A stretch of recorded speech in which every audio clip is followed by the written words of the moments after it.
Today I'm going to compare oil, acrylic, gouache, and watercolor paint. I'm going to use the same reference photo and talk you through all the similarities and differences between each of these mediums. Acrylic paint. Acrylic paint was the first medium that I learned to paint in back in college. My painting professor is an oil painter. However, our art studio was an old bottling factory and it was very aesthetic, very hipster, but had terrible ventilation. And so I got a unique first exposure to painting in that I learned to paint with acrylic paint, but in a style that very much mimicked acrylic. And in fact, one of my favorite early memories of my career was going to an art fair, and this very older, distinguished man who was an artist came up and admired my oil paintings, and I told him it was acrylic, and he was pretty blown away. So I'm going to bring up the first thing, which is one of the biggest criticisms that acrylic gets is that it looks really flat, or it's not as luscious as oil paint. And I'll say that as someone who's a bit of an acrylic apologist, I definitely disagree. I think it takes a little bit of skill and using the right kind of paint, but you definitely can get a really luscious, deep, oil-like finish to your paints. An important distinction to make with all of these different mediums is that even underneath one medium, so gouache, acrylic, oil, the different brands and types that you use can vary even like tremendously under that option. So I'm using heavy body acrylic paint. It's a little bit more thick and viscous and opaque, and because of that, it tends to mimic oil paint. You can use like a soft body matte acrylic and it's going to really mimic gouache, for example. So there's quite a bit of variety. But let's jump into the pros and cons. I think some of the biggest pros are that it's really, really user friendly. So for two reasons, I'm going to compare it to mostly oil here because oil and acrylic tend to get compared to each other the most. And that is that oil paint, there's two things that are a little tough to contend with. One is the lean to fat rule, which I'll discuss in more depth in the oil section. And then the other is using a solvent. Since this paint, you just need water to clean your brushes and to thin it out. You know, water doesn't off gas. And so it's a little less intimidating because solvents can cause damage to your lung if you don't have proper ventilation. And it's also flammable. So that can be a little off-putting to newer painters. Another reason I think it's really user-friendly is a reason that actually other people tend to dislike it, and that is because it dries really quickly. I really like that it dries quickly because it forces you to really mix the multitude of different shapes and forms instead of leaning into blending to building form. So example, I'm painting this lighter. I'm not just putting a dark and then a highlight on it and then just sort of blending for that middle color or value. I'm actually going ahead and mixing each one of those out. Is this a little harder? Sure, but you're putting more work into what I consider sort of the engine of painting, which is identifying a color and mixing it and applying it. And finally, the cons. I suppose you could say that the quick drying can be a bit of a con, especially if you're wanting to paint something like plein air outside. But there's also the fact that you do create a lot of water contamination because you're using water as the medium. If you do not dispose of it properly, it can be a real damage to the environment, which is why you should look into your local water municipality and check the proper way to dispose of it. I use the evaporation method as well as water hardeners. I've seen people dump it into cat litter and throw it in the trash. The main thing is that you want to keep it from going into the water supply. I think acrylic is a fantastic option. I know I'm really partial to it, so I'm trying to be really upfront with my bias, but I think if you buy the nicer quality paints and lean into the layering as a part of the process instead of fighting it, I find that it's a really fun, versatile medium that I'm just, again, very partial to. Acrylic gouache. Here I'm using acrylic gouache. It's basically gouache, but I want to talk about sort of how gouache is kind of the blue-collar working man's medium. So unlike watercolor, oil, and acrylic, which the medium is really defined by the thing that's suspending the pigment. So paint, for all intents and purposes, is pigment, which is bound in something. So that can be oil, that can be plastic, that can be a gum like the watercolor. And with gouache, it's either a gum or it is acrylic. And so you might be asking, okay, well, what's the difference between acrylic and gouache? Like I said, it's the blue collar working man's. Gouache really rose to prominence with illustrators. So back before photography was sort of the standard, and certainly before graphic design took over, a lot of the art that was created for advertisements was made in gouache. And the reason why gouache is important is because it was very matte. And matte might seem like a small aspect of this paint, but it's really the thing that makes this the workhorse of all the different mediums. Matte is important because when you're trying to take a picture of your painting or your illustration, specifically for print, contending with glare is kind of not a minor thing. I have other videos talking about my print process in detail, and one of the most frequent questions I get is people saying, well, how do I photograph my work without getting a glare? It is a relatively major thing to have to contend with. But if you make your medium very matte as like the standard feature of that paint, it makes it easy to photograph. And so the matteness is really what unifies gouache. Another important thing to note is that it is also layerable. And so you have acrylic gouache, which is made with a plastic acrylic base, but then it is very, very matte and has a more liquidy sort of texture to it, more similar to like a soft body acrylic paint.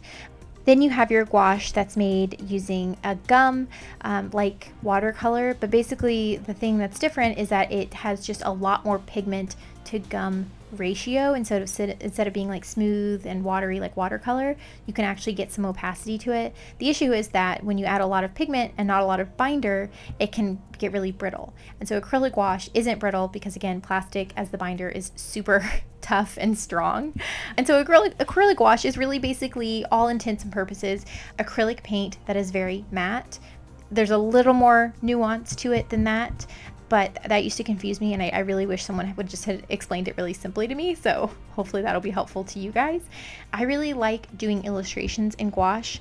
I find that the consistency is really nice. You don't get that nice painterly, thick, heavy body look of the acrylic, and certainly nothing like oil, but I think it's unique in its own way. Most illustrators, a lot of children's books illustrators, favor gouache. I think it has a certain kind of flat endearingness and charm to it.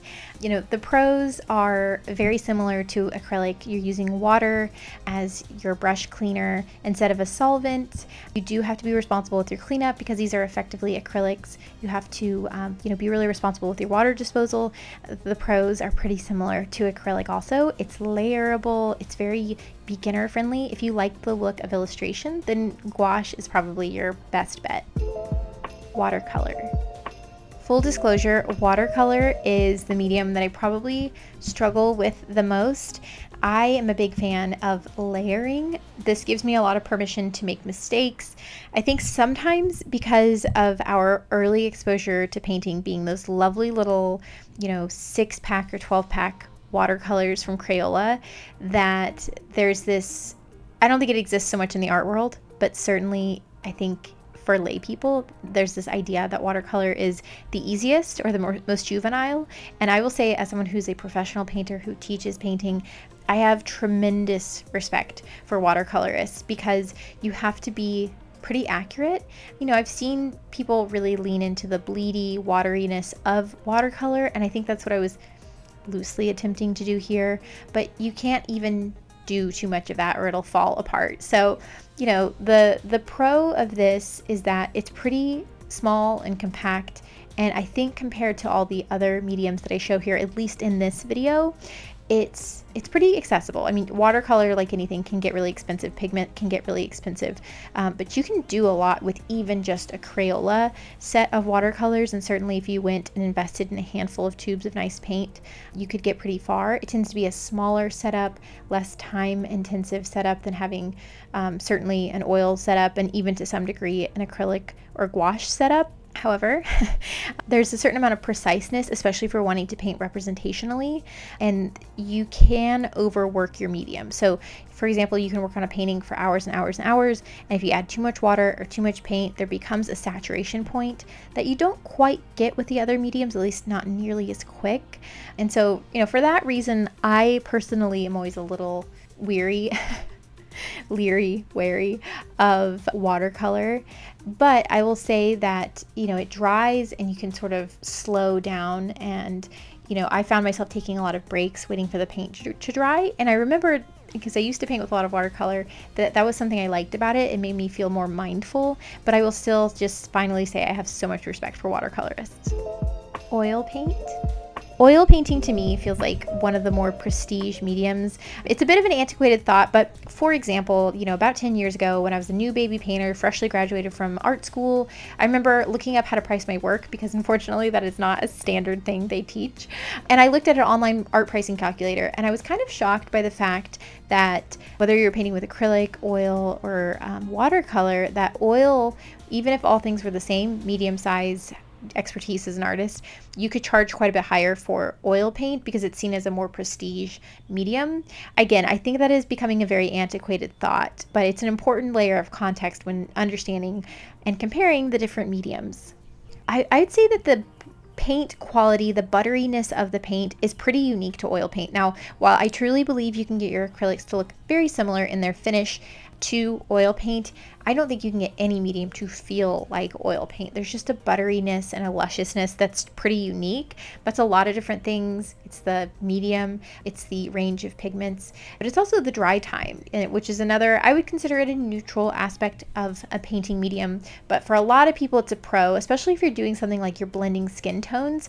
The fact that, especially if you use a certain medium, like a slow dry medium, you can blend a face for days and days, if not weeks sometime, depending on your climate, is definitely for some people a pro. Now, obviously the downside of that is you can end up mixing something called mud, which is that you have so many colors that won't dry and they keep blending into each other, and you lose your ability to paint really bright and chromatic because all the paints are just kind of blending together. So there's pros and cons to your dry time, obviously. Some of the cons are that you have to deal with solvent. Solvent can be really intimidating because it is toxic. You have to have really good ventilation. Obviously, you can do that. A lot of artists do. And also that it's flammable. I have a whole other video about painting solvent free. I will link it in the show notes below. And it's basically being an acrylic painter who wanted to paint with oils but was scared of solvent. I found a process that works really well. So there are certainly workarounds with that, so you can kind of get the best of both worlds. The other aspect to oil paint that can be a little tough is the lean to fat rule I mentioned earlier. So the idea being that your first layers have to be the leanest. So for example, in this painting, I did a wash of that red color with a little bit of my Eco Solve. That's my leanest layer because there's the least amount of oil in it. My middle layer is going to be a lot of oil paint mixed with a little bit of my and so it's just important to work from lean up to fat. There's other videos on it. I can make one if you guys would like. But with that, that's the pros and cons. You can see here the finished product. The oil paint is so fresh, it's a little glary and hard to photograph. Overall, I thought that this was really fun and enlightening, and hopefully you enjoyed watching it. I would love to hear your thoughts. Thank you for watching. Happy painting, and I'll talk to you guys in next week's video.